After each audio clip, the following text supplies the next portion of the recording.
오늘 느헤미야 속에 나타난 영적 전쟁이라는 제목을 가지고 말씀을 함께 나누고자 합니다.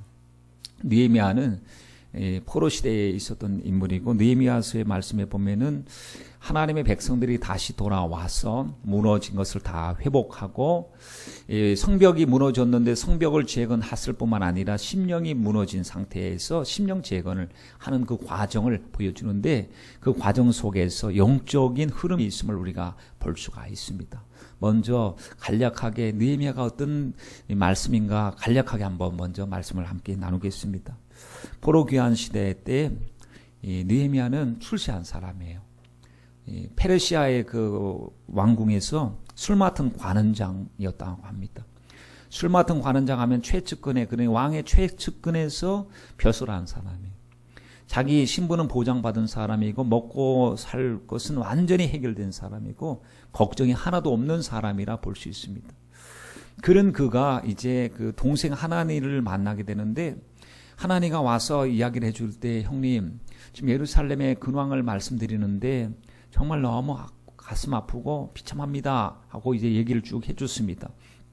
그 얘기를 들어보니 포로 귀환 시대잖아요. 성전을 재건하고 또 이제 에스라 학사가 가서 이제 하나님 말씀을 가르치는데도 불구하고 아직까지 모든 것이 지금 혼란에 빠진 바로 그 모습 속에서 성이 무너져 있습니다. 성이 무너져 있다라고 하는 것은 완전히 무장이 해제되어 있다는 것.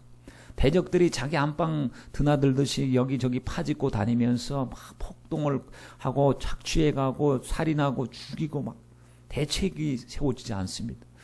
그 모습을 보면서 느헤미야는 자기는 아무 걱정이 없는 사람인데 이게 가슴이 아파서 견딜 수가 없습니다. 하나님 앞에 기도하기 시작하죠. 금식하고 기도했습니다. 하나님 잘못했습니다. 하나님 잘못했습니다. 저부터 회개하고 우리 10조의 죄를 회개합니다. 하나님 정말 주님의 약속이 지금 이루어지고 있사오니 그 약속이 온전히 이루어질 수 있도록 은혜를 베풀어 주옵소서 하고, 자기 문제도 아니고 자기 가족 문제도 아닌 민족의 문제를 가지고 하나님 앞에 여러분 헌신하고자 하는 마음을 가지고 간절히 기도하고 있었어요. 기도할 때 목적을 가지고 기도하고 있었습니다. 근데 그 마음속에 소원이 있는데 그 소원이 이루어지길 간절히 기도하는데 한 달이 지나갑니다. 응답이 없었어요. 2달, 석 달, 넉 달이 지나가는데 넉 달이 정도 되었을 때에 이제 신호가 오는 거예요. 아닥사스다 왕인데 왕이 느헤미야를 떡 쳐다보면서 이렇게 얘기합니다. 너 얼굴이 왜 그렇게 수색이 많고 근심기가 많으냐? 몸은 아픈데 없느냐? 왜 그러냐? 라고 물어봤습니다.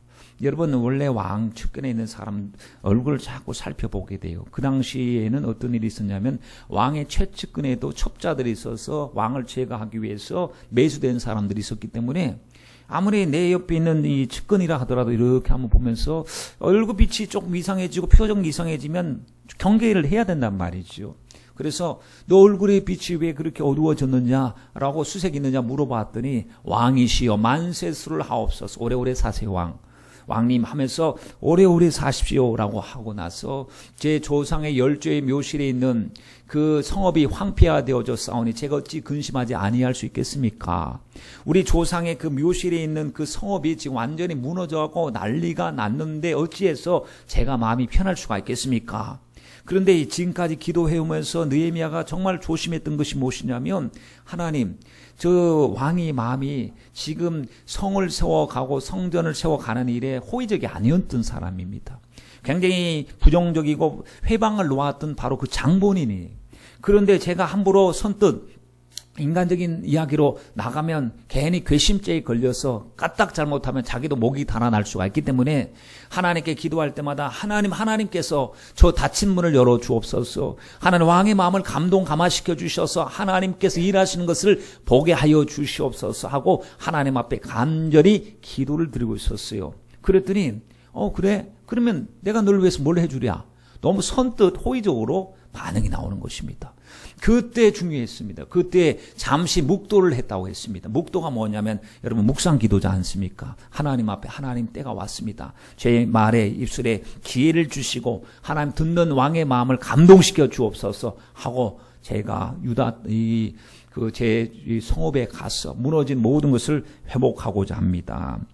왕이 즐겨하시고 왕의 종이 왕의 목전에서 은혜를 얻어싸우면 나를 유다 땅 나의 열조의 묘실 있는 성읍에 보내어 그 성을 중건하게 하옵소서 했더니 이것도 들어주는 거. 오케이, 그래, 무엇이 필요하냐, 필요한 것을 말하라 했더니 마음속에서 이미 기도하면서 기도만 하고 있었던 것이 아니고요, 계획을 다 하고 있었어요. 계획. 하나님께서 하나 응답하시면 두 번째 필요한 것, 또 하나 응답해 주시면 세 번째 과정이 필요한 것을 하나하나 기도할 때 여러분 두리뭉실하게 기도하지 않고 세심하게 하나님께 기도드렸어요. 그랬더니 마음속에 딱 있지 않습니까? 물어보니까 아무에게 조서를 내려셔서 도와주게 하시고, 아무에게 어떻게 해서 통행증 발급해 주게 하시고, 아무에게 살림 감독에게 말씀하셔서 나무를 가져가게 하옵시고 하면서, 왜 갑자기 변심할 수 있으니까 그 순간을 놓치지 않고 계속해서 필요한 것을 요구하니까 기분 좋으니까 다 하나님의 심령의 문을 여시니까 다 흔쾌히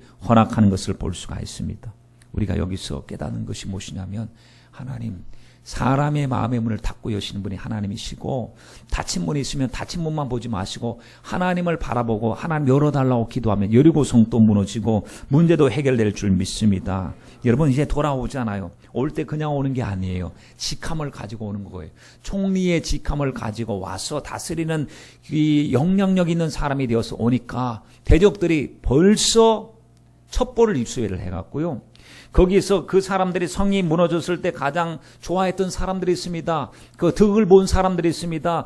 남들 잘못된 것 때문에 자기들이 승승장구했던 그 장본인들, 이방인들, 대적들이 있었는데, 그 대적들이 첩보를 통해서 이스라엘 자손을 흥왕케 하는 자가 오고 있다는 소식을 들었습니다. 그것이 느헤미야서 2장 10절 말씀이죠. 호론 사람 산발락과 종되었던 암몬 사람 도비야가 그랬어요. 이 사람들이 뭐냐면 하나님의 역사를 가로막았던 마귀적인 사람들이거든요. 이런 사람들이 이스라엘 자손을 흥왕케 하려고 하는 사람 누굽니까? 느헤미야가 왔다 함을 듣고 심히 근심하더라 그랬습니다. 여러분, 지난주에 우리가 에스라 말씀을 함께 나눴었어요. 에스라가 하나님 앞에 기도하고 정월 초 하룻날 출발해갖고 5월 1일날 도착했다고 그랬습니다. 장장 4개월 동안 긴 여행을 마쳤습니다. 그 거리가 1500km 정도 되니 여러분, 도보로 움직이고 물건을 들고 오면은 참 오랜 시간이 걸렸을 것입니다. 느헤미야도 아마 서둘러서 와서도 석 달 이상은 걸렸을 거예요. 근데 몸이 지치고 힘들죠. 지치고 힘들어도 중요한 것은 도달해서 내가 육신이 피곤하니까 쉬어보자 라고 안주하고 쉰 것이 아니고 하나님께 기도를 드렸어요. 왜냐? 그 증거가 이 2장 12절에 나옵니다. 내 하나님이 내 마음을 감화하사 이렇게 말씀했거든요. 하나님이 언제 마음을 감화하시느냐? 기도할 때 감화하시오.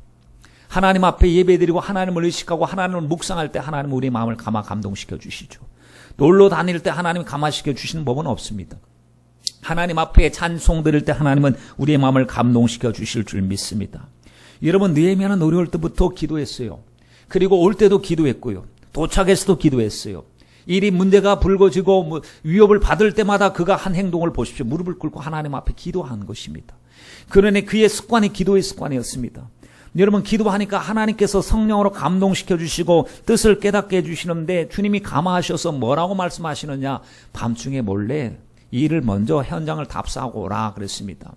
그래서 내가 아무 사람에게도 말하지 아니하고 밤에 일어나 두어 사람과 함께 나갈새 내가 탄 짐승 외에는 다른 짐승이 없이 밤중 몰래 현장을 답사하고 왔어요. 왜? 무너짐의 정도가 어느 정도인지, 규모가 어떠한 것인지, 어떻게 대책을 세워야 할 것인지 안 가보고 이야기할 수가 없기 때문에 가서 밤중에 아무도 모르게 수행자 몇 명만 데리고 정탐 순시를 하고 왔습니다. 그리고 하나님께 기도드리죠. 하나님, 너무 많이 무너졌습니다. 이거 다시 시작하는 것과 똑같습니다.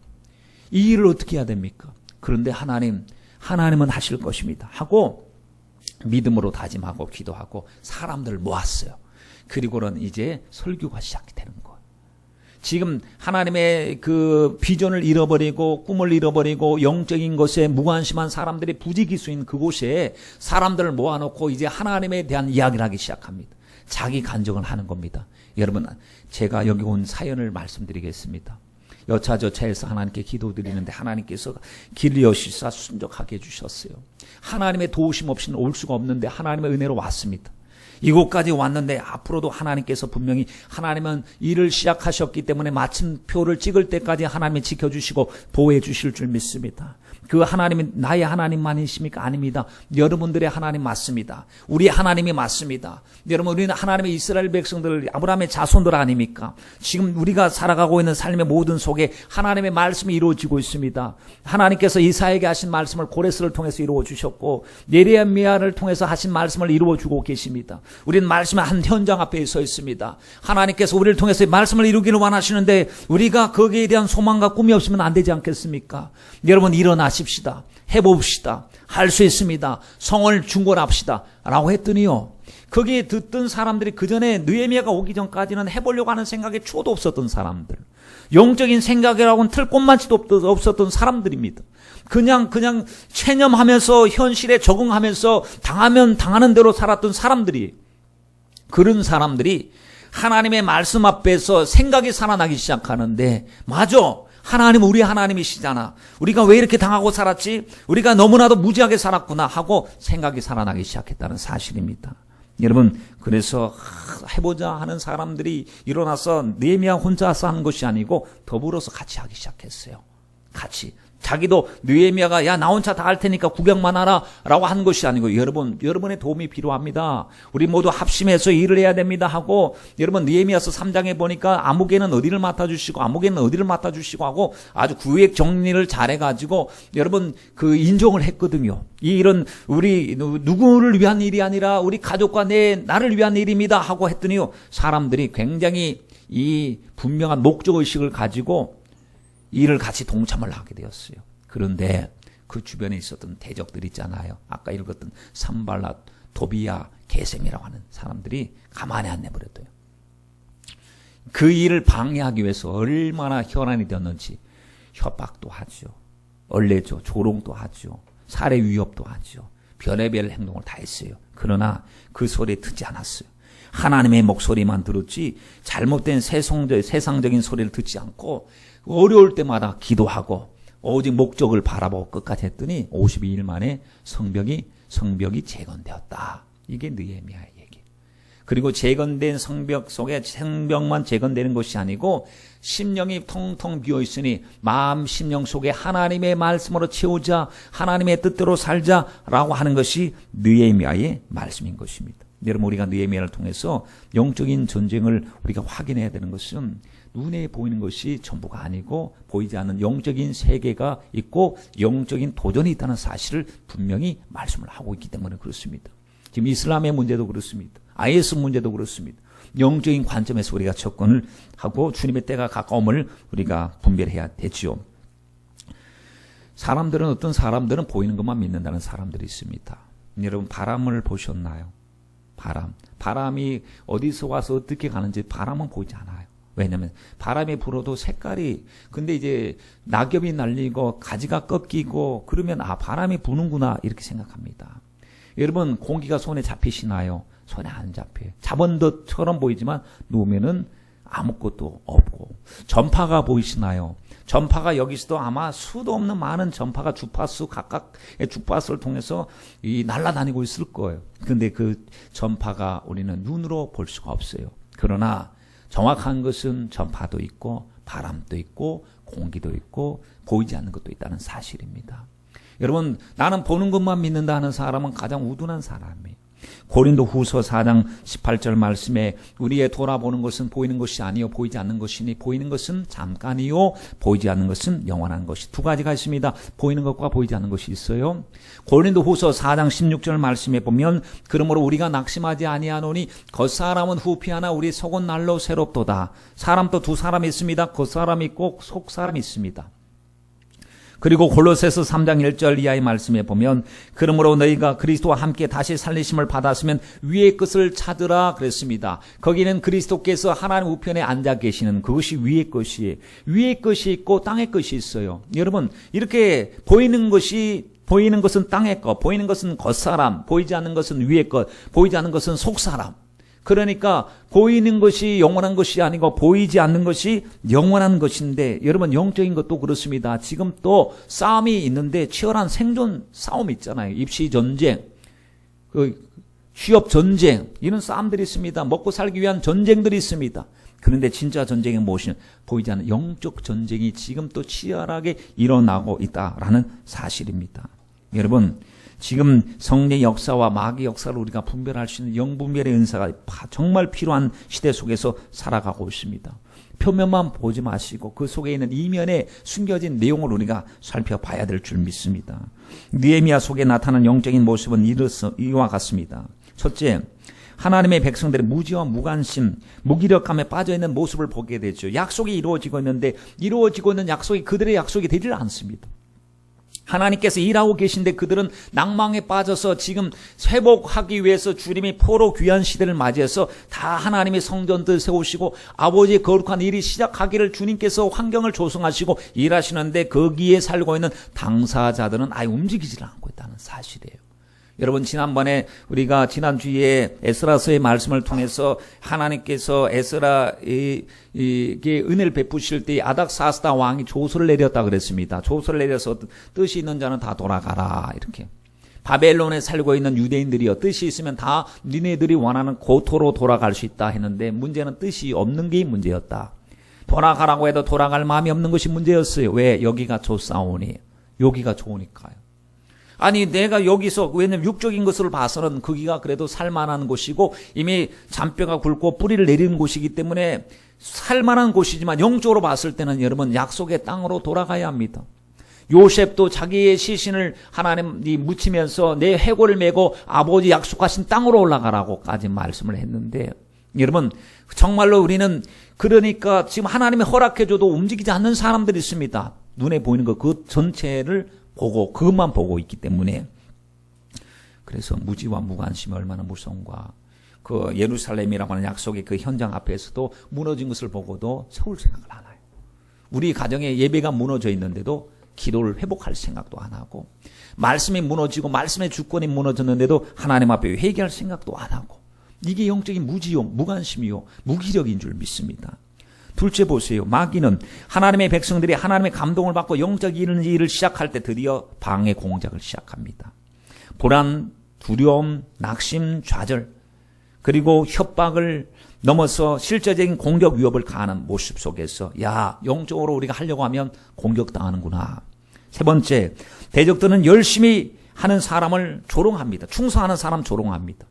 여러분, 충성하는 사람 조롱받으면 괜히 충성하다가 낙심이 될 때 있습니다.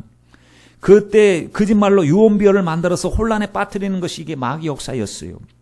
네 번째, 마귀는 영적 지도자를 무너뜨리면 된다고 생각하고 느헤미야를 암살하기 위해서 계속 느헤미야에게 함정을 팠어요. 심지어 여러분, 그 주의 종, 가짜 주의 종이죠. 가짜 제사장이죠.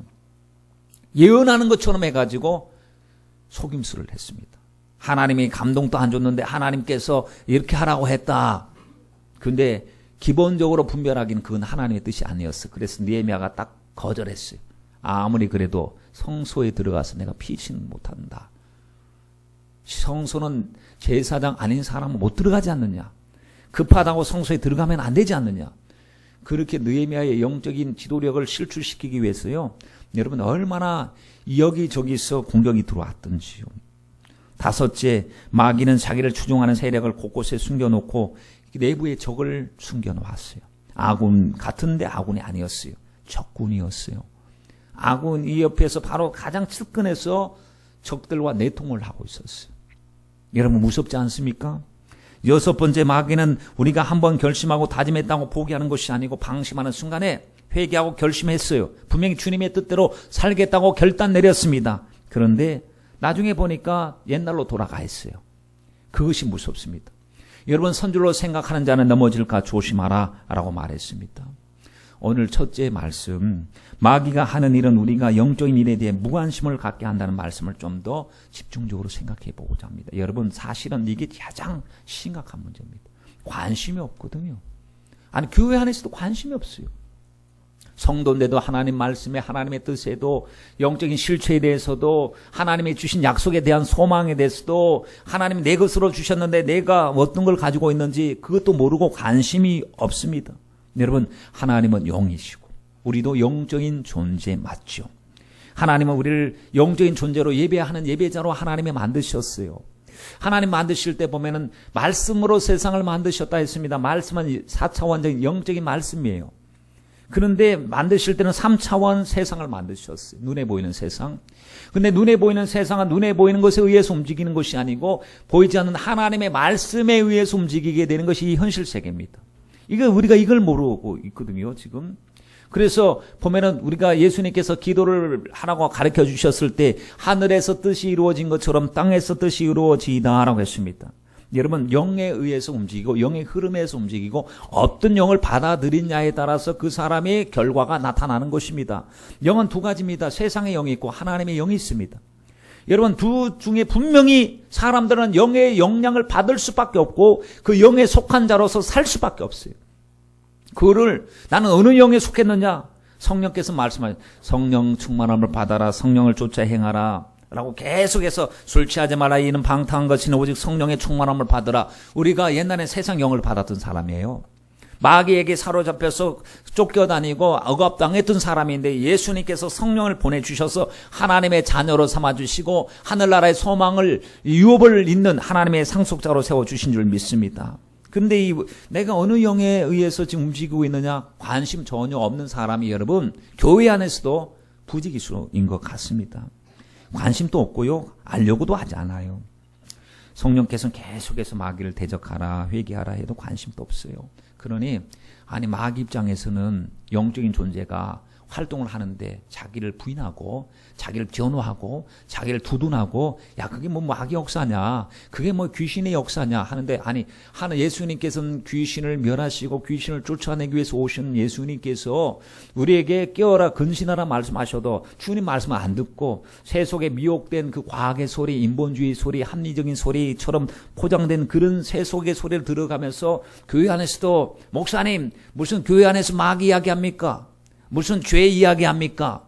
성경에서 죄를 이야기하고 마귀를 이야기하고 천국을 이야기하고, 성경에서 그게 복음이 복음되기 위해서는 여러분 복음에서 심판에 빠지면 복음이 아니에요.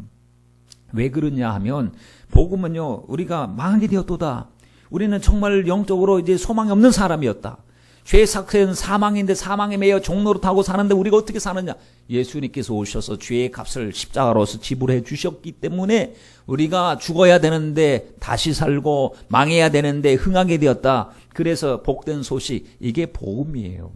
잠시 와가지고 우리가 예수님 때문에 좀 디스크가 나왔다, 그것도 감사한 일이에요. 그러나 진짜 복음은 영혼 구원을 받는 것이 최고의 축복인 줄 믿습니다. 여러분, 성경은 영적 세계에 대해서 명확하게 말씀을 하는데 성경이 말씀하신 그 말씀을 우리가 주목해 보아야 되지요.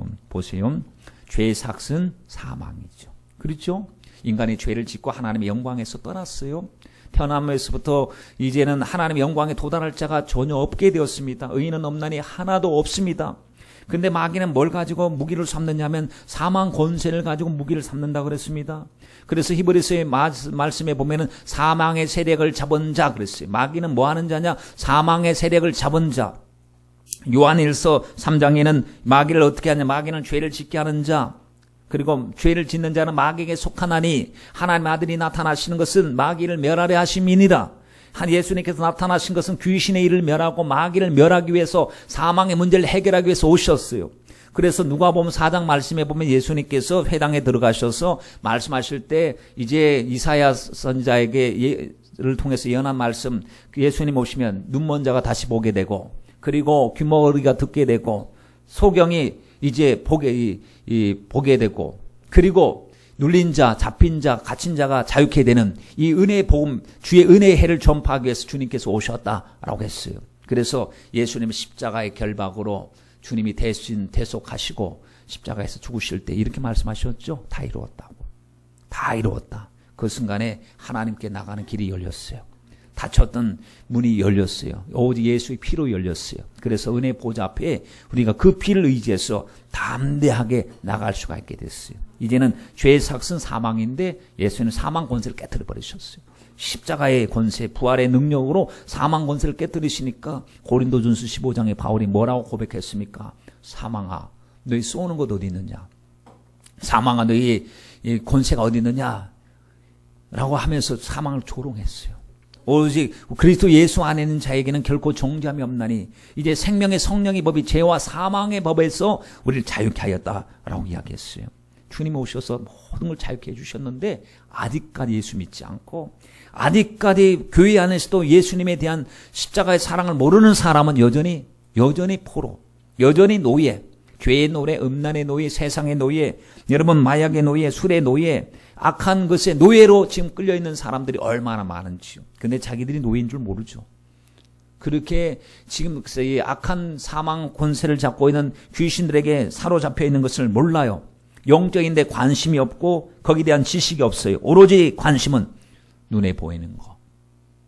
여러분 오로지 관심은 눈에 보이는 거. 먹고 마시고 시집가고 장가가고 하는 거. 이게 관심이었어요. 여러분 노아의 때도 이것이 최고의 관심이었어요. 말세 때 노아의 때와 같다고 했습니다. 지금 또 여러분 관심이 뭐예요? 사업에 성공하는 거, 자녀들 잘 되는 거, 건강한 거, 돈 많이 버는 거, 우리 모두 가족들이 정말 행복한 거, 세상적으로 행복한 거, 여기에 너무 관심, 물론 우리의 관심이기도 합니다. 그러나 먼저 영적인 모습을 우리가 살펴봐야 될 줄 믿습니다. 여러분 예수님께서 오신 목적은 생명 주시기 위해서 오셨고 영원한 하나님의 나라를 유업으로 있게 하셨으니 여러분 제발 믿음에 대해서 관심을 가지시고 구원에 대해서 관심을 가지시길 바랍니다. 이상하게 들릴지 모르셔도요. 여러분 생각해 보십시오. 교회 다니면서 구원에 대해서 관심이 없어요. 믿음에 대해서 믿음 이꼬로 구원인데 내가 구원을 얻었는지 구원을 못 받았는지에 대한 관심 그냥 말을 합니다. 난 구원 받았어. 왜? 모태 신앙이니까. 난 구원 받았어. 왜? 나는 세례 받았으니까. 나는 구원 받았어. 왜? 우리 엄마 아빠가 장로님이고 권사님이고 하니까. 여러분 그 정도로 생각해요. 믿음으로 구원 받는다는 건 알고 있지요. 그리고 예수 믿는다고 막 고백은 하고 있지요. 근데 주님께서 원하시는 믿음, 찾고자 하는 믿음이 과연 내게 있는가를 살펴보고 점검해보고 확인해보는 과정 절차가 반드시 필요한데 우리가 주 안에 있는지 주 밖에 있는지 우리 자신을 확정해야 될 이 나를 살펴봐야 될 이 과정이 굉장히 중요하고 믿음의 결국이 영혼 구원을 받는 것인데 이것은 별로 관심을 기울이지 않아요. 우리가 다른 거 교회를 다니면 다 구원받는 거 아니에요? 이 정도로 그냥 아니 주님께서는 다 믿는다고 해도 주여 주여 하는 자마다 다 구원을 얻을 것이 아니고 내 아버지 뜻대로 행하는 자라야 구원을 얻으리라. 주님이 친히 말씀하신 그 부분을 그러면 나는 지금 신앙생활할 때 내 아버지 뜻대로 행하고 있느냐? 나는 정말로 예수 믿은 지 십수년 수십 년이 되어도 내가 과연 아버지 뜻대로 행하려고 했던 적이 얼마나 되느냐? 주님께서 깨어라 근신하라 말씀하신 나는 정말 내 주님이 나를 보실 때 깨어있는 신앙생활을 하는 것이 맞느냐 하고 나를 보고 나를 분별하고 확인해 보려고 하는데 이 절차가 여러분 얼마나 중요한 절차입니까? 사실 여러분 세상에서도 자꾸 자기가 성공에 대한 그 목표를 세웠으면 저 과정을 살펴보고 성취했는지 동그라미 치고 못했으면 더 열심히 해야 되겠다 확인을 하는 것이 여러분 세상 사람들의 모습이기도 합니다. 그런데 영적인 부분에 대해서는 왜 이리 무관심하고 무지한지 모르겠습니다. 2007년도 갤럽 여론조사에 의하면 미국의 성인 81%가 천국을 믿는다 그랬습니다. 천국을 믿느냐? 예, 천국이 있고 지옥이 있음을 믿습니다. 한 사람이 81% 했어요. 근데 아이러니컬하게도 천국에 대한 관심은 급속도로 증가하는데 하나님을 믿는 믿음은 감소하고 있어요. 정말 말씀을 말씀으로 믿는 믿음은 감소하고 있어요. 하나님의 말씀을 신화나 전설 정도로 믿는 그런 사람의 숫자가 기록적인 수준에 이르고 있다는 사실이에요. 세속주의에 부추기는 세력들이 있습니다. 지금 또 곳곳에서 크게 위세를 떨치고 있어요. 대중매체, 학술계, 여러분 문화, 오락산업, 게임, 노래 이런 것들을 통해 가지고요. 사회 가치관을 주도하는 세력이 있어요.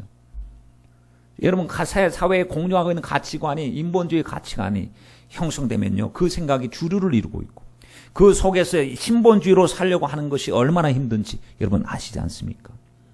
지금 성경에 하나님을 대적하고 있어요. 여러 형태로 연합해서 보이지 않는 악한 이 영들에게 지배를 받는 사람들에 의해서 여러분 하나님의 말씀을 짓밟아버리고 성경을 권위를 무시하는 일들이 자행되고 있습니다. 헐리우드 성경 프로그램을 방영을 하잖아요.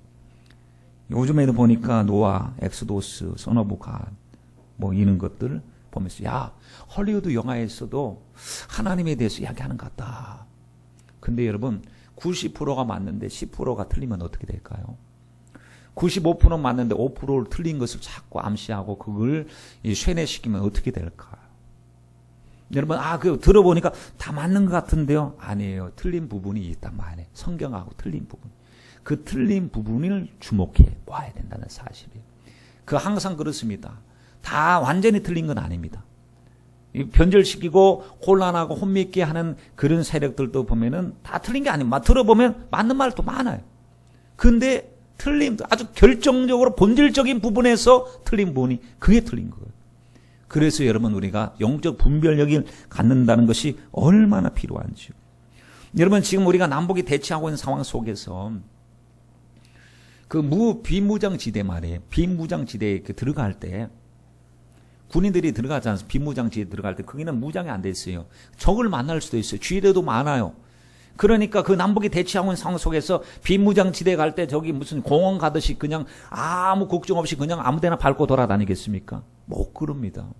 대치하고 있고 지금 여기서 심각한 대결 국면을 형성하고 있다 그랬을 때는요, 갈 때 겁이 나요. 겁이 나. 저도 예전에 군대에서 훈련을 받을 때 사격장 보면은 막 총을 막 쏩니다. 그러면 그때는 총을 쏘는데 홀을 파가지고, 불을 파가지고 중간에 한번 지나가게 합니다. 저희 그때는.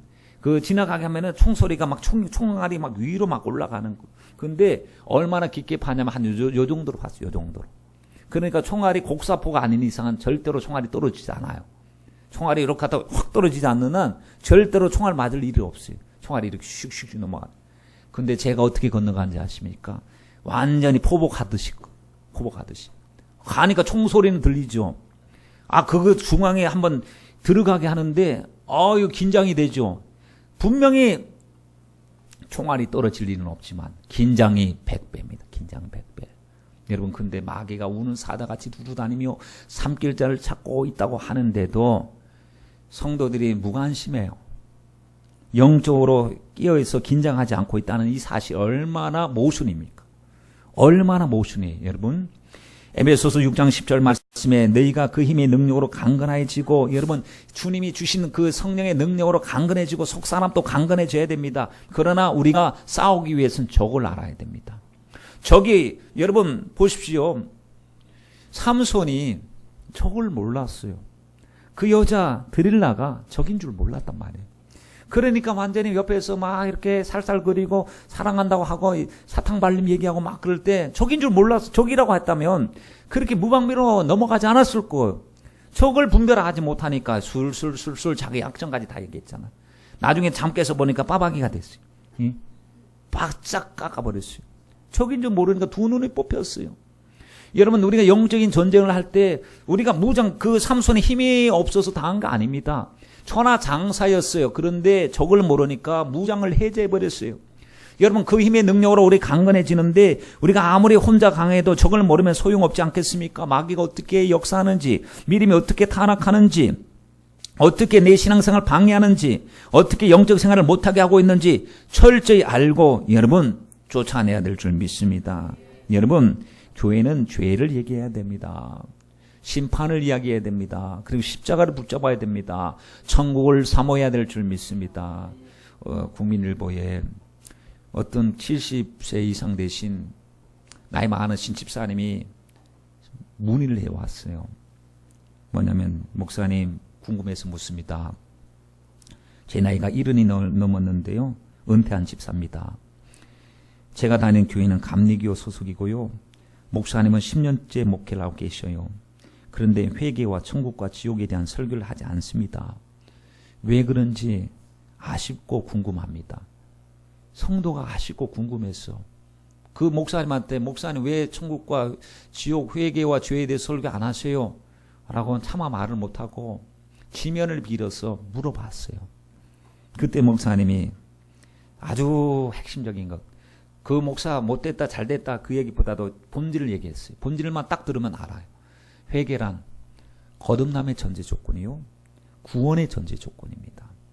회개란 하나님의 말씀을 들었을 때에 내가 의지적으로 결단하는 겁니다. 말씀에 대한 의지적인 반응이 회개입니다.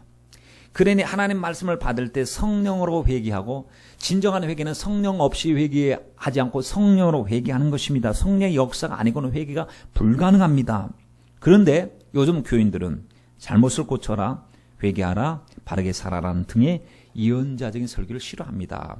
성공해라, 잘 살아라, 건강해라, 부자 되라, 복동이 되라는 설교에 익숙하고 그런 설교 쪽으로 모여들기 시작합니다. 그러나 진정한 회개 없는 성공이나 영광은 명줄이 길지 못합니다. 자칫 잘못하면 기복적인 신앙으로 흘러갈 수 있고, 회개 여부에 따라서 천국과 지옥이 결정된다. 여러분, 회개가 얼마나 중요한 겁니다. 회개 여부에 따라서 천국과 지옥이 결정됩니다. 믿으면 구원받고 구원받으면 천국에 들어간다는 것을 믿는 신앙, 믿지 않으면 멸망당하고 지옥에 들어간다는 것을 인정하고 그 사실을 설교하고 선포해야 합니다. 요즘 사람들은 축복, 성공, 번영에 길들여진 탓으로 지옥 간다는 심판적 설교를 좋아하지 않습니다. 그리고 설교자 자신이 천국과 지옥을 부정하면 그런 설교할 수 없습니다. 심판은 반드시 있습니다. 천국과 지옥은 신불신에 따라가게 될 준비된 미래 영원 세계입니다. 회개, 천국, 지옥 선포합시다. 그리고 믿음에 굳게 섭시다 라고 했어요. 그런데 여러분, 참 말씀 잘하셨잖아요. 강대상이, 수많은 강대상이 마귀에게 접수당했다는 거. 이 강대상이 마귀에게. 그래서 자기의 정체를 노출하지 않는, 그냥 자기의 신분을 드러내지 않고 세상 말만 하도록, 세상 영광만 추구하도록. 이 강대상에서는 주님의 심정, 하나님의 말씀이 선포 나올 때 말씀 듣고 회개해야 되는데, 죄를 지적할 때 죄 앞에 꼬꾸라지고 탄식하고 가슴을 찢는 회개가 필요한데 회개를 건드리죠. 죄라고 말하지 않습니다. 인간의 실수, 인간의 연약함이라 이야기하지 죄라고 하는 말 자체를 사용하지 않는 시대에 살고 있습니다. 여러분, 영적인 무관심은요, 죄입니다. 영적인 무지는 죄예요. 왜냐? 주님은 여호와를 알라, 힘써 여호와를 알라 그랬어요. 무관심 때문에 망한 거, 여러분, 핑계가 될 수가 없습니다. 여러분, 주님이 관심 기울이고 성령 안에 끼어서 기도하고 시대를 분별하라고, 끼어서 근신하라고 주님이 한두 번 말씀하신 게 아니지 않습니까? 그러니 주님께서는 끊임없이 성령으로 살라고 우리에게 성령을 통해서 권면하시는데도 나는 별로 관심 없어요. 주님, 나 그거 별로 관심 없어요 하고 세상만 관심 기울여요. 에서 보세요, 에서. 에서가 이삭의 큰아들이죠. 장자죠. 근데 관심은 오직 들로 산으로 돌아다니는 거. 사냥하는 데 관심이 있었어요. 하나님 말씀에 관심이 없고 영적인 장자권에 관심이 없어요. 그래서 팥죽 한 그릇에 덥석 받아먹고는 장자권을 팔아버렸어요. 우리들도 마귀가 팥죽 한 그릇 주면은 그거 덥석 먹고 하나님 성도의 신분, 하나님의 자녀의 그 권리를 팔아버리는 듯이 우리가 너무 땅의 것 때문에 영원한 하나님의 영생의 말씀을 아무것도 아닌 것처럼 내동댕이 칠 때가 여러분 있지 않습니까? 근데 에서가 그렇게 망했으면 에서 혼자 망했나요? 아닙니다. 에서의 후손들이 에돔 족속이 되어가지고요, 같이 망했어요. 들나귀 사람들이 되었던 것이죠. 에레미야서 49장 말씀에 보면 에돔에게 주신 경고가 나와요. 그 경고가 뭐냐면 나중에 한번 읽어보세요. 속지 말라는 거예요. 속지 말라. 한번 따라서 해주세요. 내 마음의 교만이 너를 속였도다. 예, 자기 속에 있는 교만이 자기가 속게 된 거야. 그 교만이 뭐냐면 에돔 지역이 여러분 천의 요새라고 말할 수 있는 바위가 있어요. 산꼭대기 성읍을 쌓았어요. 그러니까 자기들이 봐도 상당한 성을 쌓았어요. 여러분, 가인의 후손들이 했던 일이 뭐냐면 자기를 위해서 자기들이 성을 쌓고 성공을 위해서 성을 쌓는 일이었어요. 그런데 셋의 후손들이 했던 일이 무엇이냐면 하나님 앞에 기도하는 일이고 예배 드리는 것이 가장 중요했습니다. 여러분, 만약에 저와 여러분이 하나님 말씀보다도 자꾸 성을 쌓는 거예요. 물질의 성을 쌓고 건강의 성을 쌓고 다른 부귀영화의 성을 쌓고 하나님 말씀을 등한히 하면, 그래서 그것을 바라보고 내 영혼아 안심이 된다 이렇게 쌓아놓았던, 곳간에다 곡식을 많이 쏘아놨던 그 부자처럼 성을 바라보면서 거기에 위로받고 있으면 내 교만에 너가 스스로 속고 있다는 거예요. 여러분, 우리가 가진 것 중에 최고는 우리 주 예수 그리스도이신 줄 믿습니다. 우리의 참된 소망은 예수님밖에 없습니다. 우리가 영적으로 무관심한데 여러분의 자녀가 영적인 자녀가 되겠습니까? 내가 우리 가족을 위해서 기도하지 않고 영적으로 깨어있지 않는데 누가 우리 가족을 위해서 하나님 앞에 기도할 수 있겠습니까? 여러분, 왜 영적인데 무관심에서 벗어나야 되느냐? 지금 하나님이 지금 일하고 계시고 이 시대 속에서 일을 하고 계신데 내가 관심을 기울이지 않는 그만큼 속아 넘어가는 것이고, 내가 내 영혼의 문제를 남이 대신해 줄 수가 없어요. 우리 가족의 문제를 남이 대신해 줄 수가 없어요. 저와 여러분이 관심을 가지고 이것이 내일이다 생각하고 하나님 앞에 기도하고 간절하게 부르짖고 기도해야 될 줄 믿습니다. 잠자는 우리 가족들의 영혼을 깨우는 일은 바로 우리가 해야 될 일인 줄 믿습니다. 이 시대를 무엇으로 비유할고 주님이 말씀하셨어요. 피리를 불어도 춤추지 않고 애곡을 하여도 가슴을 치지 않는 시대, 영적으로 완전히 둔감하고 무감각에 빠진 시대. 여러분, 지금 이렇게 마귀는 무감각 속에 빠져서 하나님 말씀을 들어도 내 생각이 최고의 내 생각. 하나님 말씀을 듣는 이유가 무엇인지 아십니까? 여러분, 말씀에 대한 반응이 일어나야 됩니다. 회개는 아까 말씀드렸잖아요. 하나님의 말씀에 대한 인격적인 반응이고 의지적인 결단이다 그랬어요. 하나님 말씀을 들으면 여러분, 우리 가슴을 찢어야 됩니다. 예배의 재단이 무너지는데 왜 걱정을 안 하시고, 기도의 재단이 무너져 있는데 왜 걱정을 안 하십니까? 저기 마귀가 와서 야 너하고 나하고 싸우자고 멱살 잡고 지금 뭐 이런 씨름하는 게 아니지 않습니까? 생각에서부터 싹 해서 영적인 데서 무관심, 말씀에 대한 무관심, 기도하는데 무관심. 여러분, 기도하는데 무관심해갖고 기도로 승리할 수가 있겠습니까? 여러분, 아닙니다. 무너진 것을 회복해야 됩니다. 지금 이들은 자포자기하고 있어서 무너진 것에 대해서 체념하고 우리는 어쩔 수 없어, 맨날 와서 당할 수밖에 없어, 이렇게 살아야만 해, 이렇게 생각했습니다. 그런데 말씀을 들어보니까 그게 아니거든요. 말씀 앞에 가슴을 찢는 거예요. 말씀 앞에서 정말 말씀대로 살지 못한 것에 대한 후회가 있어야 되고 통곡이 있어야 되고 애절함과 애통이 있어야 됩니다. 여러분, 예배 시간이 중요한 이유가 바로 여기 있습니다. 예배 시간에 생각을 바꾸는 시간이에요. 우리가 초점을 주님께로 돌이키는 시간이 바로 예배의 시간인 줄 믿습니다. 느헤미야가 와서 이야기하잖아요. 느헤미야 한 사람이 영적인 사람이에요. 이 사람이 와서 설교한 거예요. 한마디로 하나님에 대한 간증을 한 것이고 하나님에 대한 이야기를 하고 하나님의 말씀을 이야기하니까 가슴 속에 불이 붙기 시작했어요. 못한다, 할 수 없다는 사람들 심령 속에 해보자는 불이 붙는데 이것이 바로 예배의 시간이었습니다. 여러분, 그렇습니다. 영적으로 무장하기 위해서 우리 생각을 고쳐 먹어야 될 줄 믿습니다. 마귀는 세상의 영광을 보여주면서 우리 마음을 홀라당 다 빼앗아가고 있어요. 우리 가족들이 그게 미혹이 되어서 그냥 줄줄이 사탕이 되어서 세상을 따라가고 있는데, 마귀는 이렇게 치밀하고 계획적이고 조직적으로 우리를 공략하고 있는데, 아니 성도들과 가족들은, 주의 종들은 영적인데 무관심한, 그러니까 얼마나 식은 죽 먹기 식으로 하겠습니까? 마귀에게 우리는 너무나도 잘못된 학습 효과를 보여줘 왔습니다. 뭐냐면 조롱받을 만한 조롱거리로 우리 살아왔다는 얘기입니다. 마귀는 예배 드린다고 긴장할까요? 지금은요, 마귀가 예배 드리는 긴장하지 않아요. 마귀가 우리가 아멘하고 눈물 흘린다고 긴장할까요? 여러분, 긴장 안 할 것 같아요.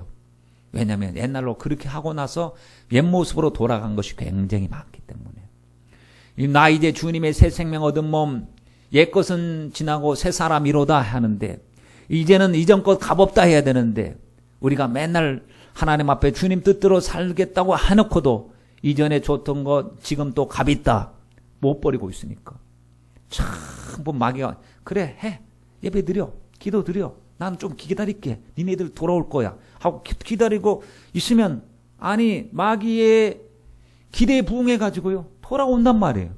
옛 모습으로. 우리는 뒤돌아서지 않겠다고 하나님 앞에 기도해야 되는데, 여러분, 우리가 해야 될 일이 바로 성령의 은혜 속에서 불을 붙이는, 그리고 눌린 자를 자유케 하고 우리 가족들이 메인 곳에서 또 자유케 되는 이 일을 저와 여러분이 하나님 앞에 쓰임받기를 간절히 바랍니다.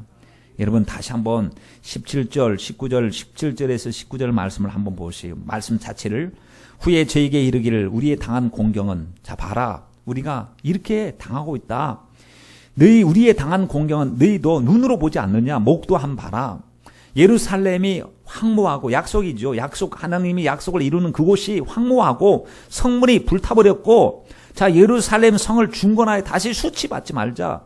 또 저에게 하나님의 선한 손이 나를 도우신 일과 왕이 내게 이런 말을 고하였더니 저희의 말이 일어나 건축하자 하고 모두 힘을 내어 이 선한 일을 행하려 하매라고 했습니다. 여러분, 그렇습니다. 혼자서는 안 됐어요. 다시 이들은 느헤미야도 생각이 나 혼자서 한다 전혀 생각하지 않고요. 같이 합시다. 우리 같이 지체가 됩시다.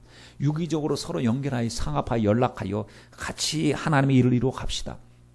서로에게 그 동기를 부여하고 함께 세우니까요. 못하던 것도 하게 되고 눈에 보일 정도로 현저하게 눈에 주목할 만하게 일이 진행되고 있는 것을 볼 수가 있어요. 여러분 이 시대를 일컬어서 무엇으로 비유할 수 있는지 아십니까? 라오디게아 교회와 똑같습니다. 라오디게아 교회는요 착각에 빠진 교회예요. 주님께서는 야 눈 멀어서 벌거벗어서 가련해 불쌍해 하는데 라오디게아 교회는 보세요. 우리 이렇게 큰데 많은데 우린 부유하고 부자예요. 잘 되고 있어요. 했는데 근데 주님 보실 때는 뜨뜻미지근한 식어버릴 때는 식어버린 미지근한 교회라고 했습니다. 여러분 이 모습이 우리의 영적인 실제의 모습이 아닌지요. 여러분 노아의 때를 보십시오. 노아가 전하는 하나님의 말씀 앞에 그들은 관심이 전혀 없습니다. 본능적인 삶에만 충실했습니다. 여러분 영적인 요구에 대해서 우리는 민감하게 반응해야 되는데 때때로 우리도 모르는 사이에 먹고 마시고 시집가고 장가가는 일이 가장 최우선적인 일이 될 때가 얼마나 많습니까? 여러분 이거 절대 필요한 일이고 해야 할 일은 맞습니다. 하지만 시대를 분별하지 못하고 일상생활에만 몰두하다 보면 영적인 감각이 둔해지는 것이 우리의 감각이에요. 아무리 어제는 충만했던 사람도요, 오늘 가고 세상 사람 만나고 세상만 이야기하고 세상만 보고 있으면요, 영적인 감각이 둔해지는 것이 우리예요. 우리는 두 가지 다 한꺼번에 못합니다. 영적인 것도 하고 육적인 것도 하고 양다리 걸쳐서 다 같이 성공 못해요. 빛과 어둠이 공존할 수가 없다고 그랬어요. 여러분, 벨리알과 하나님을 같이 섬길 수가 없다고 했습니다. 우리는 둘 중에 하나를 선택해야 됩니다. 먼저 우선순위를 정해놓고 너희는 먼저 그 나라와 그 일을 구하라. 여러분 영적으로 주님 앞에 무너진 것을 회복하십시다. 그리고 무관심했던 것 있잖아요. 다른 건 몰라도 자식들 다른 세상적으로 막 성공시키고 하는 욕구는 막 충만한데 믿음으로 성공시키고자 하는 그 욕구가 없었다면 여러분 우리 가족들 영적으로 성공시켜야 되고 우리 남편 가서 막 직장에서 승승장구하고 승진하고 막 이러한 것을 기도를 많이 하셨다면 그 기도도 하실 뿐만 아니라 먼저 영적인 성장을 위해서 함께 기도해 주는 믿음의 일꾼들 되시길 바랍니다. 여러분 영적인 무지한 자 되지 마시고 무관심에서 다 벗어나셨어. 하나님의 관심, 우리의 관심이 되시길 주님의 이름으로 축원드립니다.